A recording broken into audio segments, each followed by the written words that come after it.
Hey, welcome to the Profit Minded Podcast. And one thing that we're going to be talking about today is we're here with Kidian and Joe Song. Hi. And he's the owner of Kidian. And we're excited to have him because this is such a great story of a startup business, a great idea. When I started talking with Joe, I said to him, I said, listen, your idea is kind of like that straw or that umbrella in the drink when you get a special drink from from a restaurant, and you're just looking at it and you go, wow, that was just a no-brainer, simple idea, and Joe's making it happen. We're also here with Lynn Spencer with Killingsworth Spencer LLC for tax planning, and my name is Corbin Cook with S&B Strategy Consultants, your small business advocate.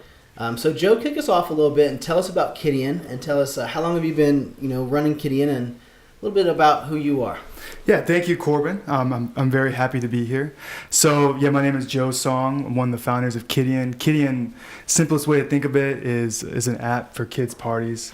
Actually, not just an app. We're a mobile platform for kids' parties. So it's kind of like an open table or an Uber Eats, but just for kids' parties, where parents download the app, they look at different businesses to choose from that host parties, and then they could book something. And it's not just venues, but also entertainers, face painters, the whole multitude of party services. We're just trying to build a marketplace for parents, because we're all parents, and we realize, going through our party planning experience, how incredibly stressful it is to do something that should be very simple to do. And that's really where the idea came from. We were saying, we can really help parents to reduce the stress, help them pull off perfect parties, and at the same time help businesses sell capacity. And so that's what we've been doing. We've been doing it for probably 3 years now. That's when the idea came out. Officially, we raised money back in February. So, depending on when you want to say the start of the company is, but the idea really was born 3 years ago. That's great. And starting a business doesn't just come natural to a lot of folks. So tell us a little bit about your background. Yeah. So I spent 10 years in the corporate world. I was a director of analytics at Serta Simmons. So at a relatively young age, I was doing pretty well. And then, I spent a lot of time working really closely with C-suites and corporate strategy, and also as a director of analytics role. In corporate, my strengths were I was really good at financial modeling and putting together kind of internal consulting kind of. Mm-hmm. I go in, scope out the problem, put together a business case, put together some modeling. And so, I'm very flexible in that area, and I did well. And when this business idea came, I had to make a decision to continue, because I was having a fast trajectory at corporate, but I decided just to give it all up, take a pay cut, and now I'm doing this. Wow, that's good. That's a great story, man. It's tough to make that jump. For you, what was it like saying, I'm going to take a pay cut and just run with this? So for me, it was the actual decision to take the pay cut wasn't that hard, because I had already made the mental decision a couple years before that I was going to do this. It was always a matter of time when it would happen. Actually, we can get into this later. I talk about this in some of my presentations, but one of the big sacrifices I had to make, not just financially, was my wife and son are in Korea, and my wife got a great job opportunity. I didn't want to just leave this startup, as it was, so we decided to live separately while I pursue this and she pursues that. But it's been very tough mentally to get through that. Sometimes I cry randomly, but it's just one of the sacrifices I have to make. It's something that I try not to dwell over, because I can't, I gotta get my head right. But yeah, I think, I was director at 32. I'm 35 now, but I was director at 32. I was making over 150K. But I still never owned anything. Even as though I was a director, I was still never like the head of a business unit or the owner of something. Right. And I always wanted to be the head or the lead of something, something of my own. And from when I came from Tennessee, and I've always had these big dreams. And then when I worked in corporate, and you could do it if you could do well in corporate. I don't want to bash it because a lot of people do very well in there. But I saw, just from my experiences working with the C-suite level, and I would hear them just every day talking about money, just like how I talk about money, and it made a big impact on me that I probably need to do something different if I want to get to the level I want to get to. And so I always had that thought in my head, even though I was doing pretty well in corporate life, that this is not what if I want to get to where I want to go, I need to do something different and live a different life. And that's kind of how I kind of rationalize the family separation part, that if I want to have a different outcome in life, maybe I need to take a different path in life. I don't know if it's the right way to rationalize it, but it's the way I've been rationalizing it. It's typically how an entrepreneur rationalizes it, for sure. Tell us, what is it that you have in mind? What is your vision for what does it look like, that different lifestyle? So, I do like nice things, but I don't, if you'd ask me today about cars or whatever, I don't know nice cars or nice, so I would like really, luxurious items, all that. But really, I came from a single parent family in Tennessee. My mom, she was an immigrant, couldn't speak English. She speaks English now, but couldn't speak English when she came. And she worked her butt off, working 15, 16, 17 hours a day for years, still working. And I've always wanted to take her out of that situation and really provide for her. And I feel guilty now that I'm not able to do that. And so it's one of my dreams to be able to just, if we make it, I just go and pay off her mortgage or do something to really help my mom. And I think that's probably what's driving me these days, is really my mom and helping her out.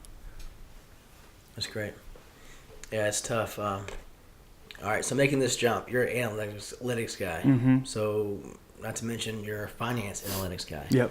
So these numbers had to make sense. Yeah, so that was something that I was very, very surprised about, because, in the corporate world, I used to run a lot of models, and there's some business cases, and I'm sure you guys see this all the time, where the numbers kind of work, but not really. So then you use more favorable assumptions, and then they magically work. And that's not the right way to things, not the right way to do it, but that's what happens in corporate.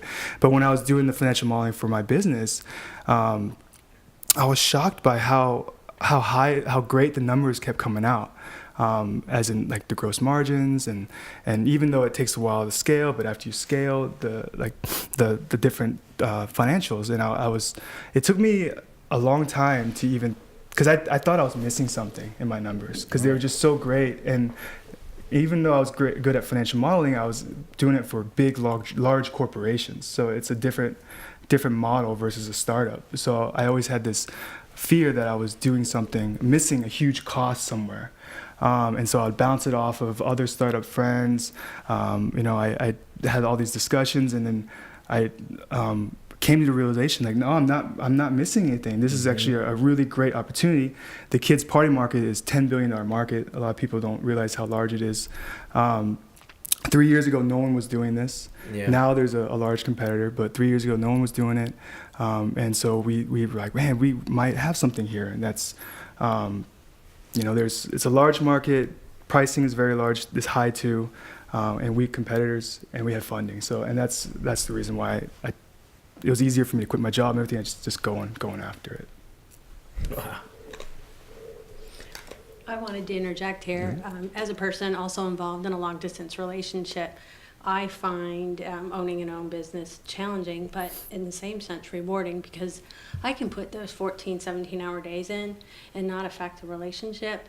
And then I can use my time, my downtime, and just set aside and do that traveling and do that inviting and be focused on me and not have to punch in a 9-to-5 job. So I think leaving the corporate world and being a business owner has its drawbacks for long distance relationships, but it also has some big advantages. And I think even corporate owners may not see their wife and kids as many times Yeah, during the week is you're what do absolutely I right. think? Yeah, you're Live right. in the same home.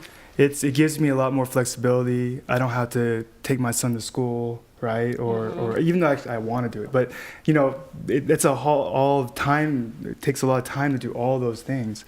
So you're exactly right, and that's another way we rationalize it, I guess, is because we raised $1 million back in February, but that's only going to last us a year if we stretch it, and so it's tough to tell my family to come back if I don't even know if this will be around, and hopefully it will, and be around in a year. Right. But yeah, you're exactly right, Lynn.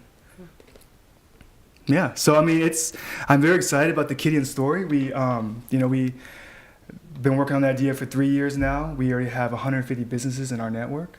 So like the Center for Puppetry Arts, the High Museum, we have Tiny Town, Funathon, Everland Play, a bunch of magicians, clowns, face painters, even some food offerings and some cake offerings. So the business community has been really, they've been very happy with what we're showing to them and what we're doing.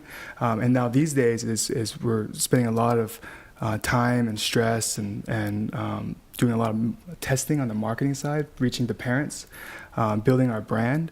It's been incredibly stressful, but but we just keep pushing forward every day.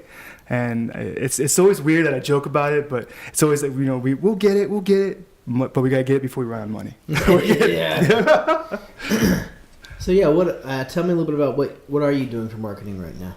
So we're doing a bunch of digital marketing. Okay. We have some organic side on the paid side of Facebook and on Google. We're looking at YouTube a lot these days too. But that's what we've been doing for a couple months now. And what I think we need to start doing is going back to the basics of business, like the old, not the digital stuff, but I call it the physical marketing, the in-the-face, one-on-one hand-holding, more of a concierge type service. And so, this month we're doing a community event at a church. It's at a local church in Dorville, and they were stressing about their year-end party, and so one of the founders, he's a member there, and he was like, well, let me just plan it for you for free. And they were so happy with what we did for them. We connected them with vendors, we connected them with food, all that. I even got one of our providers to go out there for free. It's a balloon twister. It's one of the best in Atlanta. He charges like $300 for his services, but we got him to go out there for free. And they were so appreciative that it maybe a little light bulb went off that maybe more community organizations could really use our help to plan these great events. And I think through these events, other parents will get a small taste of Kidian, and they'll see our logo. They'll see, at the balloon twister, I'm going to give him Kidian balloons to give out. And so I think I'm hopeful that this is probably the better. I think we got to be on the ground and really trying to build our brand physically, and then that's going to help the digital, I think, perform a lot better. But right now, just the digital itself, I think it's just really tough. Well, it goes back to just people not understanding the hole you fill in the market. So let's walk through that. So a parent, is looking to throw a great party for what age group do you typically? So we're focused on 1 to 13. Yeah. Wow. Okay, so 1 to 13, that's a huge market there, right? They want to throw a party for their kid, a happy birthday party, celebration of some sort, and typically what have they been doing up until Kidian showed up in the market? Yeah, so the industry is a very old school industry. A typical parent, like myself, when I had to plan my son's party, 7-year-old party, I had to think about the venue, the cake, the entertainment. And what happens is you Google search and you type in kids party planning or kids party venue in Google, and you get all these results come out. But there's no way to know what's good, what's bad, what's safe, what's unsafe. And so what the parent has to do is they have to filter through all those things, then they got to read all the blogs, and then they're still not sure if the place is good, so they call their friend, and then their friend's not really that sure, so they're like, okay, well, let me go see it in person.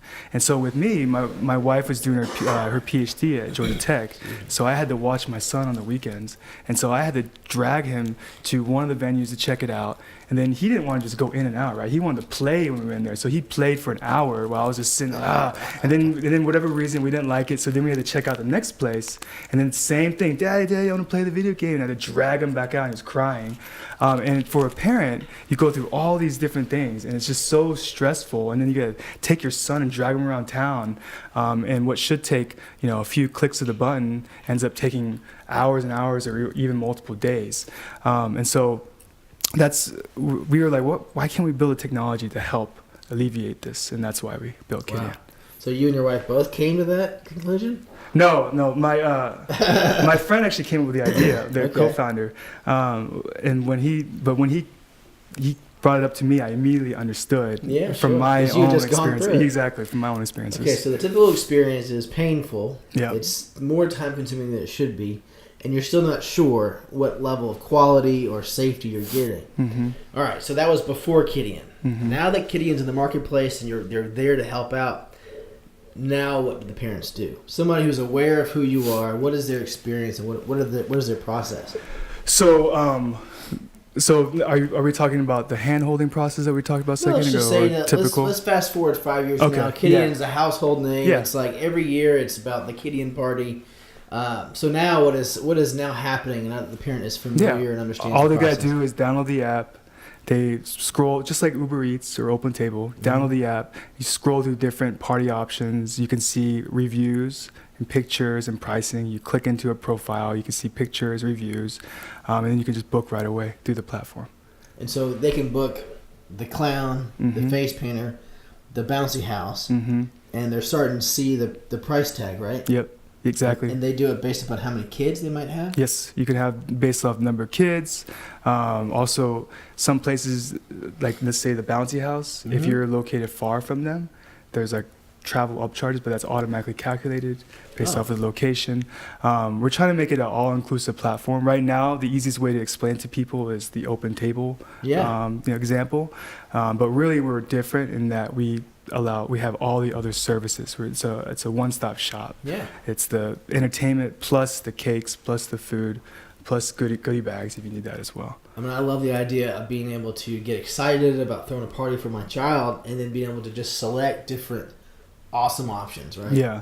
Is there a certain point where you tell them you can't fill your cart any bigger because the party size is it's just too many things in one place? So no, we haven't had that issue yet. That would be a great issue. Because but I can imagine yeah. that, I've got a 2.5-year-old and I'm just going to be the daddy on like, what? I want that, I want that, I want that. Yes to the clown, yes to the face painting, yes to the petting zoo. Is there any, okay, so there's no limits at this point. It's Uh-huh. just how big your yard is. But you bring up a good point in the opposite scenario where, and right now, so our technology is continuing to improve, but the end vision is that it's going to be a platform where, let's say that you do, let's say you have a clown or a magician. It's not a venue, right? A clown and magician, and the platform is going to see that you didn't select a venue. So we'll have advertising partners or whatever, and we'll suggest, hey, would you like this venue? Look, it has a 5-star rating. So Okay. we're going to suggest things to help, I guess, increase. We want to try to increase the value, the also values of the party to give size. me, the dad, an idea Mhm. that maybe I don't want it in my backyard. Exactly. And if I don't want it in my backyard, well, now I've got to think through and you're already making some suggestions. Mhm. Hey, listen, you've selected this, this, and this. Have you thought about this? Mm-hmm. You're going to do it in your backyard. So I like the idea of this suggestion, even if it's advertising, it's still suggestions. Exactly. You mentioned safety. Talk to me a little bit about how do you, or is there a process right now to vet your vendors? Yes. And how does that work? That's really important. First of all, right before we let a vendor on the platform, we do one-on-one interviews, and we have a set questionnaires on what we're looking for. And if they say no on anything, then we say, sorry. Please go through and for example, if they don't have insurance, please go through and get that right level of coverage and then come back to us, so we don't allow them on the platform. Because safety is a key concern of ours, background checks, all of that. And because if, we also have a lot of agreements in place to try to help protect ourselves, right, in case something were to happen.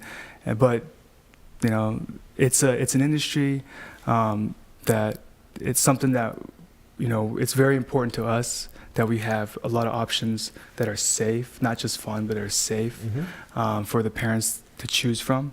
And also, I think, that's what parents want. They want to know also, not just what's good, what's bad, but what's safe, what's unsafe, what's easy to travel to, maybe not easy to travel to, and those type of things. But yeah, we have a set process. It's a screening process that we do through each onboarding process. So each of the 150 providers on our network, they've all gone through that.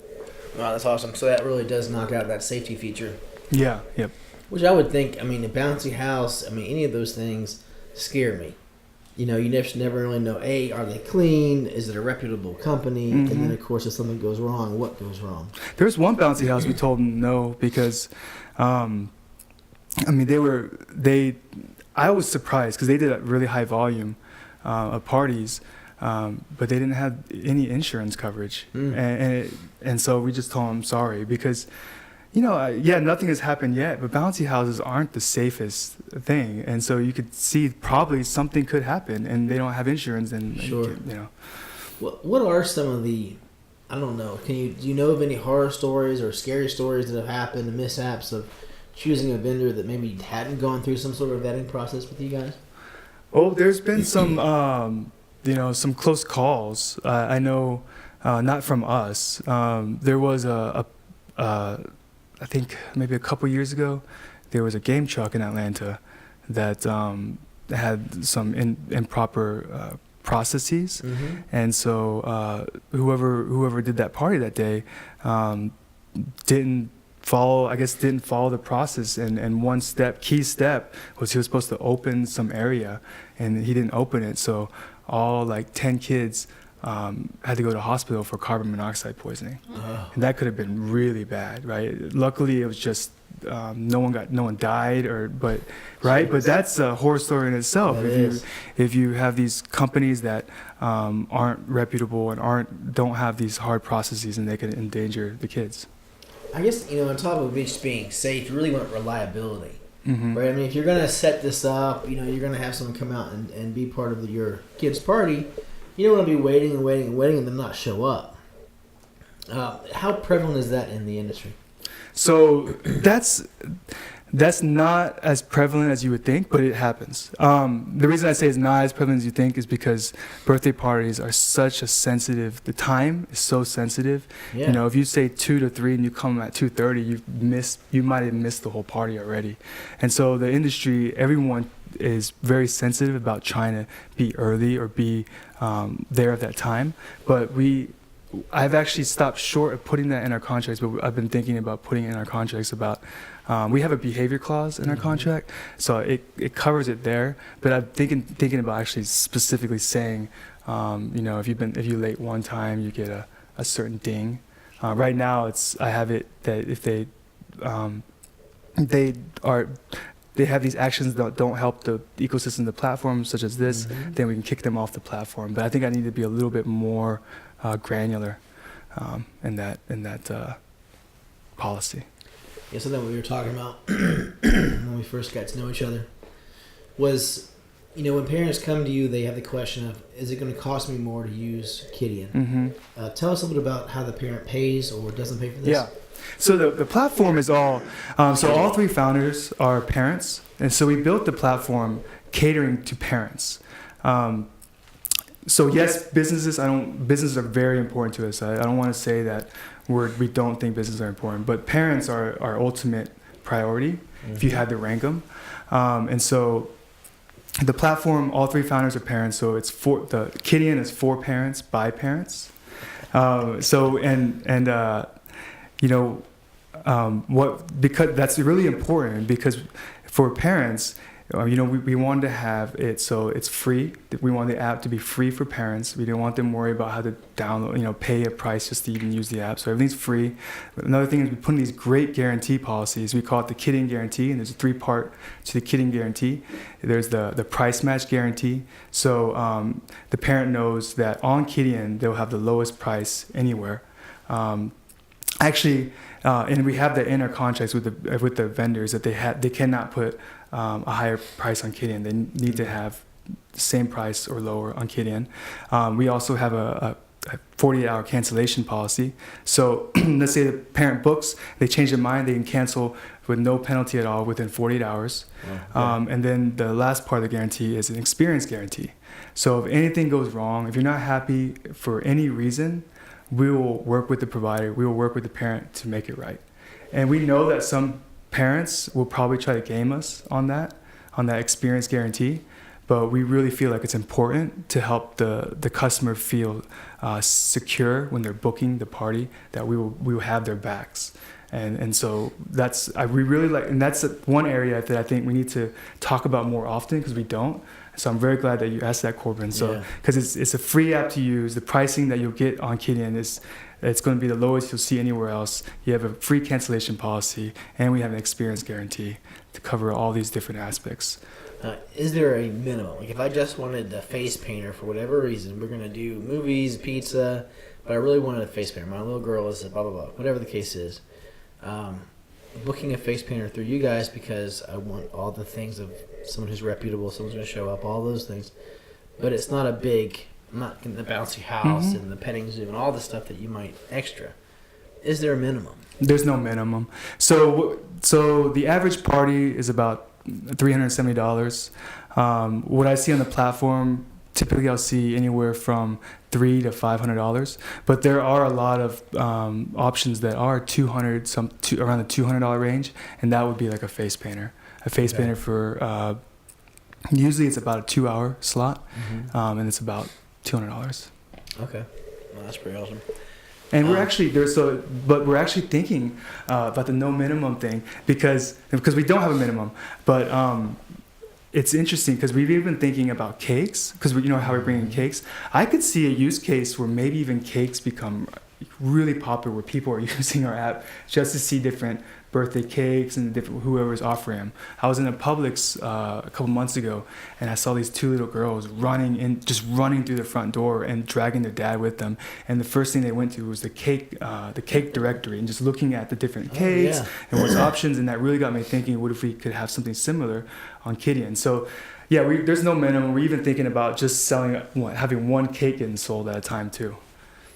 Yeah, I can see that. Really just being a one-stop shop. Anything you want to do for a party, as opposed to having to go to any Google search. I mean, anything you start to do takes you down a rabbit hole of 30, 45 minutes. They come to you guys. And take any time at all. Exactly. And these days, so that's the end goal. Is it would be great if they're doing everything through the platform. Right now, while we're building our brand, we're trying to do a lot more hand holding. So if there's anyone listening out there and has your kids' parties coming up, we do free planning services. So we will we'll talk with you one-on-one, consult, figure out what kind of ideas that you have in your head. We'll go through and look at our network and outside of our network to see what would work for you, and then like a real party plan, and then come back, propose a few options. If you like something, then we'll go back and get it done. So it takes a lot of our time, but I think it's very important in this beginning stage when we're building our brand. So anyone needs help, please contact me. I'm Joe, Joe at Kidian.com, Joe at Kidian.com. That's great. Lynn, just real quick, when you're dealing with startups, not real quick, but when you're dealing with startups, talk to me a little bit about some of the things that go into tax planning. Well, at Killingsworth, Spencer, we hook up all the new business owners with CPAs, and I have 3 CPAs in our office and an enrolled agent, and generally they're just going to sit down and just have these same conversations with you, get to know your business, get to know your goals, and then begin to offer some strategies and tell you some things that are going to be tax friendly and some things that are going to be tax pitfalls for you. But as a business owner, the world is open up to you for deductions, which regular W-2 employees do not have. And there are also some misconceptions that business owners would have about what is open to them, and maybe fall prey to some of these would-be deductions, which aren't, and we want to keep you out of that danger zone as well. I'm glad you're here, because I always wonder, because right now we have a tax guy, but I don't even know really, because I only we talk a couple times a year, right? I'll call him and say like, hey, do I need to do anything? That's really it. When the year end comes, I'll get my books in order, send it to him, and then he helps me do our taxes and send out the 1099s and all that. So my question though is, as a startup, so we're really early stage startup. Is it when does it make sense to start paying someone monthly tax guy, or does that never make sense? Or I don't. It really depends. I think it's a good idea to have that person in your pocket right from the beginning, and that person's going to guide you through. Maybe you don't need my platinum level of expertise right now or service, but I'm available to you throughout the year for something else. So in most cases, they're not going to take advantage of you. But there are things like how should you be tax structured, and how should you be paying your vendors and your employees, and all these things come into place with long conversations and figuring out what is the best methodology. So that is somebody you do want to keep a tax person on your. But like a monthly thing, or is it if once a quarter, once? I don't know.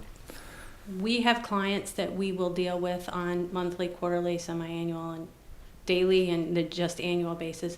The annual clients generally are just your W-2, do the tax return at the end of the year. But the business owner, depending on how much they've got going on, how many questions, this startup is generally a period where you might need some more hand-holding. But the bookkeeping, staying on top. If you're structured as an S corp, you have a little bit more leeway on when you can pay taxes. If not, you're going to have to be paying estimated taxes, and all of that needs an eye on your business to determine, what to pay and make sure you're timely without penalties and interest charges from the IRS or the state of Georgia. Yeah. Lynn, what do you see as like when someone starts to work with you guys from a tax planning standpoint and then become more proactive in the conversations they're having with you? Because my experience has always been that there's the traditional, you file the extension as a business owner and you just deal with it later. What happens to a business when they go from that mentality to working with you guys on a regular basis to be more proactive? Well, they don't have that worry throughout the year of, I got to get this done, because it's done or it's kept up to date throughout the year. There are not missed opportunities because, things came to light too late. And then these conversations with business owners can help us develop that relationship and know really what your end goals and strategies are, and help formulate, planning to put into place. So not only do you handle the tax side, but you're also helping them even think about things of how to grow their business in the future, and even things to buy. Or I'm kind of maybe taking it a little bit farther than what you were just saying, but it seems like working with someone like you, that you can help advise them on the future, not just the past. Yes, we can. And then we do have a network of business people that we work closely with. And we're not financial planners, but we're going to, if somebody needs some financial planning and setting up some other types of plans, then we can help them get connected in that way. Yeah. And with business owners such as yourself, with the financial plan, my CFO type business. Right. Now, okay, so some of the horror stories, you guys have seen come in, and I know businesses have sought you out to help them clean up a problem. Tell us a little bit about situations where somebody was running with an accountant or a CPA that wasn't attentive and wasn't paying attention, and then engaged with you guys to kind of say, hey, we're not sure what was going on, but we need help. I'm sure there are many fabulous CPAs out there, but we seem to run into more problems from tax preparers, sometimes CPAs that are not as attentive to their clients as they should be, or they are more interested in making a client satisfied in the now and not the later. It's real easy for us within just 2 minutes we can look at a tax return and wonder why the IRS is not audited, because there's just red flags just screaming out. sometimes the IRS catches these things, sometimes they don't. I mean, they're inundated with millions and millions of tax returns every year. But Right. So back to your original question, we keep you out of hot water, and we know tax law, and we're going to get you every deduction possible and keep any letters from coming to you. Nice. So, opportunities, keeping the IRS letters, the love letters from coming in. What is it? 'Cause when I think of the CPA, I think that, if some kind of like a counselor, like if you were to go in and sit down just one time a year, what would that session really unfold, right? I mean, what could you really do in one session? So I really like the idea of having that, even if there's not a whole lot of activity, just those quarterly conversations or monthly conversations, depending upon where the business is at, to stay, involved with you guys throughout the year. It makes a lot of sense to me. And if your bookkeeper is tied up with the CPA and tax, your bookkeeper is going to see trends immediately of, areas where it looks like you might think, this is deductible and might count on this as part of your numbers, and Right. it's not quite the same, that once the CPA gets to it. So then do you guys also do bookkeeping, or do you just work with their bookkeeper? How does that work? both. Okay. Both. So if they're not happy with their bookkeeper, they can come to Killingsworth Spencer and have the conversation about finding somebody that not only is going to be aligned with their best interest, but also be integrated with you guys as far as overall tax planning. Mm-hmm. Okay. And we'll look at books throughout the year or at year end, and whatever is up to the client. But the better your bookkeeper, the lesser your CPA fees are going to be. Oh. So a good bookkeeper can actually pay for themselves quickly just in reducing the overall CPA work. Makes sense. Gotcha. So, I mean, just from my own, my own selfish perspective, because I thought about this too, and it goes back to the question, and because Corbin just said, maybe check in monthly. So how does the fee structure work? Is it, let's say, because I'm a startup, right? In my situation, and let's say I just had a regular phone call, hey, how's it going? And I don't need any bookkeeping. Is it like just, is every time I call, is that a fee? Or is there, how does that work? Or is I mean, with our firm, no, definitely not. We're very relational, and we like those conversations. And I don't think you'd just be calling to say how's it going. Yeah. But when you come across something and you ponder, is this something I should call my CPA? Yes, call your CPA. Call me. Call Janet. Call Judy. Ask the question, and we're going to give you the answer right away. And off chance we don't know it, we're going to find out. So I got you. So it's kind of like legal. So how some legal firms they'll nickel and dime you for everything, but some of them we don't run like a law firm. I got you. So okay, so that makes sense to me.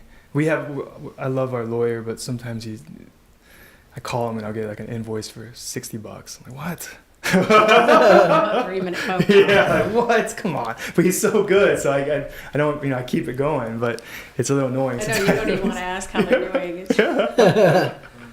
It's something I know Killingsworth, Spencer, y'all have been working on. If you already have it in place, but a way to structure what would normally be an annual fee anyway, to structure it where there's monthly payment, so that it's not, all of a sudden you owe whatever the annual fee is to do your taxes. You can actually break it up, which then makes someone like you say, I'm more apt to call if I'm paying, $100, $200, $300 a month. That would normally be one annual lump fee totaled up throughout the year. It almost makes you want to engage more, and of course that makes you more proactive, and those conversations you have to check in about maybe one item can lead into a complete tax planning call that could change a lot of how you do things. So I'm a big fan of the engage with your CPA, engage with your bookkeeper, and make sure that they are really involved with you, because they can't read your mind. I mean, when I work with bookkeepers all the time, they literally just have to make some really good assumptions.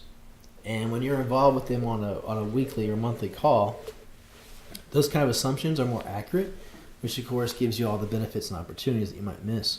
Yeah. That's why I like Killingsworth Spencer. Okay. Yeah, well, maybe we'll work together. All right. Oh, okay. All right. All right, well, Joe, man, it's been a real pleasure having you on the show. Hearing your story, listening to how you made the decision to leave. It's a very lucrative position, very promising career to launch this. Startups, oftentimes, like what you said before in the beginning, which was that you look at their business plan and the numbers don't look so favorable if we don't, tweak this and that, and all of a sudden they look great. Hearing that you came to it with a very discerning eye and you didn't optimistically fudge the numbers says a lot. So we hope that you're going to be very successful. The model itself makes total sense, Joe. I mean, it's a no-brainer. I would love to throw awesome parties for my kid, but I would immediately default to something like a local one-person vendor and hope they had bubbles. Versus actually throwing an awesome party that will be remembered by not just my child, but the kids around that come. But here's the thing, it's all about creating memories. And these birthdays are so special that, here you're making it easy to solidify some of the most amazing memories. And I just find that is so rewarding. Now that I'm a parent, it changes how you look at everything. I mean, the things I watch on TV now and on YouTube, the songs that I'm singing in my head as I'm going to work, it transforms everything. So I'm glad that you're filling that void, and we hope that you are wildly successful. So thanks for coming on the show. Thank you. So are you, how old is your kid, Corbin? 2.5. 2.5? Yeah. When is the party coming up? Well, it's a June baby. Okay. Could I help you plan that party? I would be thrilled to. Okay, so sure. I'm gonna be contacting you later. Absolutely. Would love to help. Just like I said earlier, we would do a little consulting and figure out how we can help. Well, it's a no-brainer to use your service, Joe. All right. Thank you so much, Corbin. Corbin. I hope I'm on that invite. Do you have young kids? No, mine are 18 and 20, but I put a lot of time and a lot of me into planning perfect parties every year. Fortunately, they're both March babies, and I generally knock them both off. I would love to also do the same. Yeah, I mean, I could help. Birthday parties were a really big deal to me. Okay. For the kids. Yeah, if it makes sense, I would love to also consulting. We wouldn't just limit to what's in our network, but I want to actually go out and see everything in the area and help really make it a great experience. Okay. So, I mean, this is a free service. We're trying to get our brand built, so I would love to help you out with that too. Alrighty. And if anyone wants, to talk to Joe about their own parties, Joe, give us a good number to reach you on, and again, your email address. Yeah, you can call my cell anytime. It's 404-333-5429. It's 404-333-5429. You can, if you want to check us out on the Apple App Store, just type in Kidian, Kidian. You can download us there. You can also send me an email at joe@kidian.com. So would love to talk if there's any business owners out there that do children's party services, foods, cakes, entertainment. Please contact me. If there are any parents out there that would love to just get some help on getting some ideas for parties or helping them set them up with vendors, please let me know. We're happy to do that for free. Also, if there's any churches, schools, community organizations that have some event coming up, please get in touch with me, because we're setting up these great programs where not only will we have a free party event planning service for you, so take the stress out, but we also give an opportunity where we're going to send money back to the school. So let's say 20 parents book, the school would get an opportunity to get either a cash donation of $100 or a $400 party credit to be used, which is kind of like cash. You think about party credit to be used on our platform. And so we have a great incentive program set up, really trying to help the communities. I went to my school's preschool director, met with her yesterday, and she loved it. I just wanted to bounce it off her before we start rolling out. I mean, she loved it, and she wants us to help her do. I have a follow-up meeting in January to help her do her next event. So please reach out to me anytime if you are any of those. If you're a business, a parent, or someone at the school, church, or community organization. That's great. And Lynn, will you just share this? We talked a lot about how small business owners really should reach out to you guys and talk about being more proactive. Share with us how they can reach out to you. Our website is www.killingsworthspencerllc.com. You can reach out to me at Lynn at 770-552-8286. And my email address is lynn@killingsworthspencerllc.com. That's great. And I'm Corbin Cook, your small business advocate, and we're glad that you joined us today. We look forward to hearing from you guys. If you have any questions about other things that maybe you'd like to hear on or touch on, let us know. You can reach out to me directly at 404-783-3305. Again, Corbin Cook. And we just hope that your day is fantastic. Go out and make wonderful opportunities for yourself today and take advantage of it. All right, thanks so much, guys.